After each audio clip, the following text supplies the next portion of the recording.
para makuha si Tough Guy Butler. Gaano kalaki ang isinakripisyo ng siyam na babae? Balik tayo sa taginit ng 2013. 24 anyos na si Butler ay mula sa dalawang season na may average na 2.6 puntos at 8.6 puntos. Umangat tungo sa pagiging starter na may 13.1 puntos kada laro.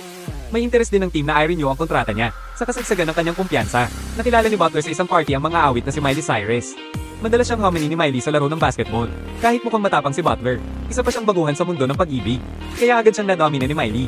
Pero dahil likas na palaban, pinag-aralan niya ang bagong diskarte at makalipas ang kalahating taon. Tuluyan niyang nabasag ang depensa ni Miley. Ngunit natuklasan niya na ang kanyang girlfriend na nakasama ng kalahating taon ay isang gender fluid. Kaya sila ay naghiwalay. Noong 2015, pumirma si Butler ng 5 taong kontrata na nagkakahalaga ng $95 milyon kasama ang Bulls. Dahil sa tuwa, bumili siya ng sasakyan at doon nakilala ang insurance agent na si Charmin.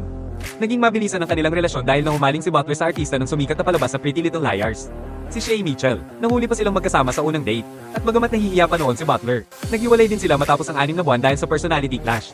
Pagkatapos, nakarelasyon niya ang girlfriend ng teammate niyang si Towns, si Kawahine. Isa siyang modelong influencer mula Hawaii na mainit at kaakit-akit. Dahil dito, lumala ang relasyon ni Butler at Towns at naging dahilan para umalis si Butler sa Timberwolves. Noong 2020, kumalat ang balitang nakipagtagpo si Butler sa loob ng bubble kay ESPN host Rachel. Mas matanda si Rachel ng 16 na taon, at nahulog si Butler sa kanyang charm. Pero natapos na ito sa loob ng bubble dahil sa labas ay mayroon itong tunay na girlfriend na si Kate Nowak.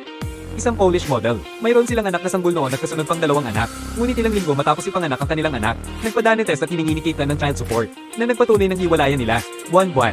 Nagbabayad si Butler ng $55 na child support at $10 para sa yaya.